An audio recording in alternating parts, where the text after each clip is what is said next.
ఇష్టం అనేది రాకుండా కుదరదు. అంటే దేవుడు వెంటనే రక్షించేయాలి కదా అంటాడు అతను. అది ఎందుకు రక్షించాలి? అంటే దేవుడి దగ్గరికి వెళ్తున్నారు కదా, దేవుడి పని మీద వెళ్తున్నారు, దేవుడికి దర్శనానికి వెళ్తున్నారు కదా, అయితే వెంటనే రక్షించేయచ్చు కదా. ఎందుకు రక్షించాలి? ఎందుకు రక్షించాలి? నీ టైం అయిపోయింది, ఎందుకు రక్షించాలి?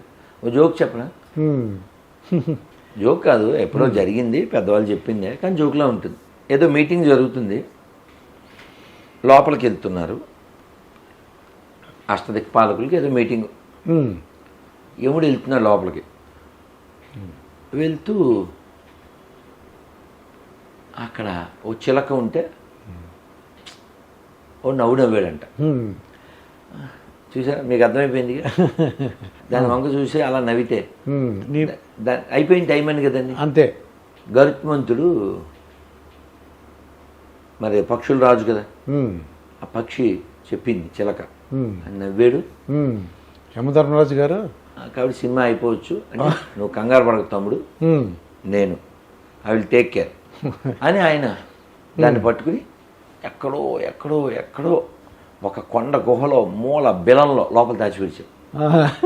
తర్వాత అమ్మయ్య I did a good job అనుకుని మళ్ళీ ఆయన వాయువేగ మనోవేగాలతో ఇక్కడికి వచ్చాడు. మీటింగ్ అయిపోయి ఆయన బయటకు వచ్చాడు. ఇందాక మీరు నవ్వారు ఎందుకు అని అడిగాడు ఈయన. అదే నేను ఇది ఇక్కడ ఉంది కదా, ఇక్కడ నుంచి కొన్ని లక్షల మైళ్ళ దూరంలో ఓ పిల్లికి ఇది ఎలా ఆహారం అవుతుందని ఆలోచిస్తున్నాను, అయిపోయి ఉంటుంది బయటకు అన్నాడు. మీకు ఎదిగిందిగా ఇప్పుడు అర్థమైంది ఆయన. ఆ పిల్లికి ఆహారం అవ్వాల్సింది ఇక్కడేంటి ఉందనేసి ఈయన నవ్వారు, అది అందుకు నవ్వొచ్చింది. ఇప్పుడు పిల్లికి ఆహారంగా ఎవరు పట్టుకెళ్ళి పెట్టారండి? ఈ గరుత్మంతుడు పెట్టాడు ఆయన. ఐ విల్ టేక్ కేర్ అన్నా అవ్వలేదు, టైం వచ్చేసింది. అసలు పట్టుకెళ్ళిందే దాన్ని పెట్టడానికి. అంటే ఆయనకి తెలియదు అక్కడ పిల్లి ఉందని. అది అంటే నీ టైం అది. ఏమండి, రామదాస్ గారు ఎంత మంచి గుడి కట్టి రాముడు గారు ప్రతిష్ఠ చేసి ఆయన మీద ఎన్నో కీర్తనలు రాసి బోల్డ్ అవమానాలు పొంది ఇన్ని చేస్తే 12 ఏళ్ళు రోజు పావు సేరు జొన్న గింజలు, జొన్న పిండి, పావు సేరు ఉప్పు ఇచ్చేవాడు. రోజు పావు సేరు ఉప్పు, ఈ రెండు కలిపి వంట చేసేవాడండి. పావు సేరు ఉప్పు వేస్తారా? అది పావు సేరు పిండికి రాముడి వారికి అదే నైవేద్యం పెట్టి అది తినేసేవాడంట. తెలిసి వెళ్ళారు గోల్కొండ?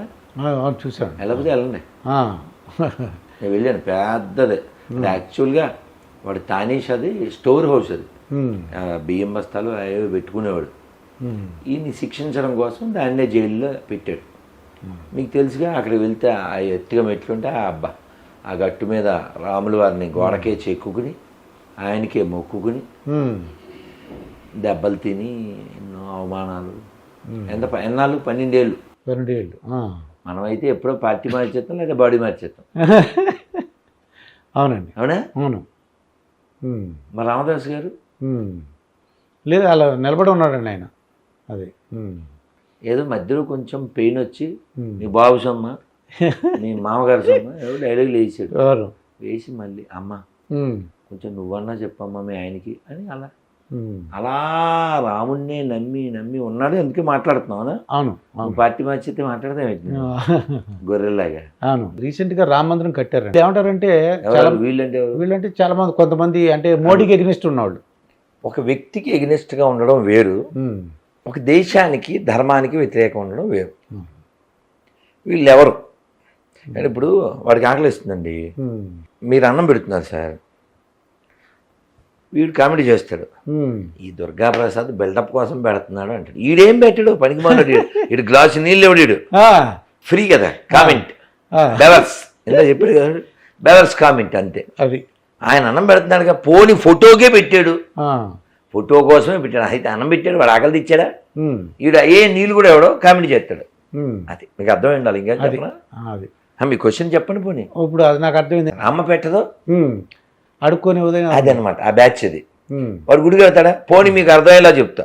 మీ క్వశ్చన్ వినకుండా మాట్లాడే గమనించారా? చెప్పిన వెంటనే మీకు అర్థమైపోయింది. గమనించారా? అవును. అంటే మొత్తం బియ్యం అంతా అన్ని మెతుకులు లెక్కలేంటి? అన్ని మెతుకులు పెచ్చకలా ఒక మెతుకు చాలుగా. అఖిలేష్ యాదవ్ అని అక్కడ మాజీ సీఎం, యూపీ, అతను అయోధ్య రామ మందిరం అయిన తర్వాత అక్కడ ఆ పార్టీలు భేదం లేకుండా అందరూ దండం పెట్టుకున్నారు రాముల వారికి. వీడు వెళ్ళలే, వెళ్ళకపోతే ఆ అసెంబ్లీలో ఎవరో క్వశ్చన్ చేశారు, మీరు వెళ్ళలేదా దండం పెట్టుకోవడం కానీ. అంటే ఆ పెద్ద మనిషి, మేము యాదవసు కృష్ణుడి దగ్గరికి వెళ్తాం, రాముడు దండం పెట్టాం, ఏదో పైత్యం. రాముడు కృష్ణుడు ఒకే విష్ణు అవతారం వీళ్ళు. సరే, అక్కడ ముఖ్యమంత్రి గారు మరి మామూలుడు కాదు కదా, 90 mm, వీళ్ళు 90 ml, ఆయన 90 mm రాడు. ఆయన చెప్పాడు, అవును వీడు కృష్ణ భక్తుడైతే అక్కడ మధురలో వీడు అధికారంలో ఉన్నప్పుడు గుడికి ఏమన్నా చేసి ఉండాలి కదా, ఏది చేయలేదు.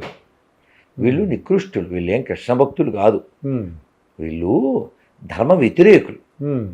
వాళ్ళ నాన్న అంటే ములాయం సింగ్ యాదవ్ అనే అతను కొన్ని 100 మంది కరసేవకుల్ని కాల్చి చంపించాడు.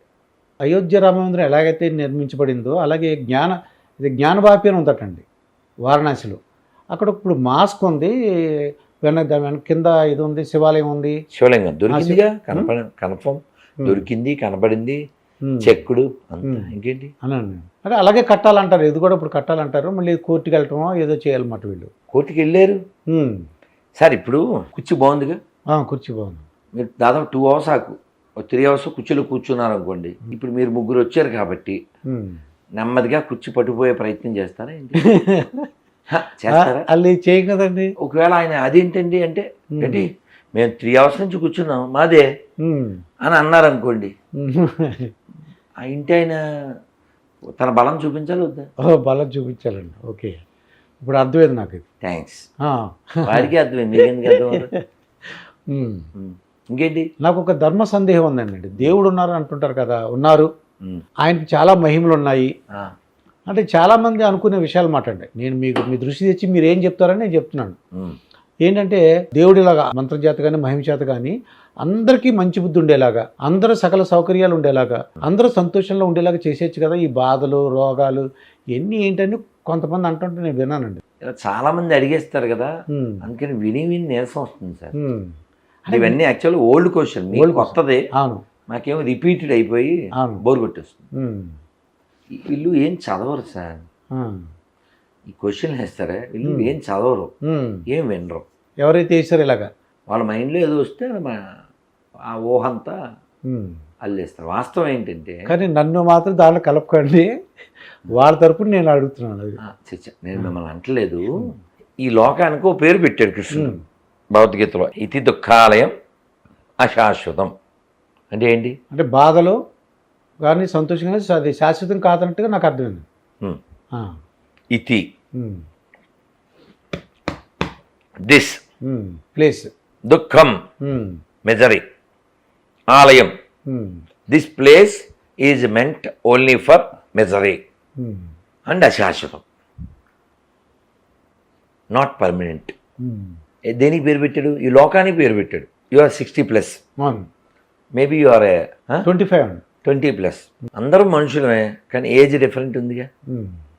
ఏజ్ డిఫరెంట్ ఉన్నప్పుడు గేజ్ కూడా డిఫరెంట్ ఉంటుందిగా, థింకింగ్ డిఫరెంట్ ఉంటుందిగా. నీవు పుట్టడం, నువ్వు పెరగడం, నీ బ్యాక్గ్రౌండ్ ఇవన్నీ ఉంటాయి కదండి.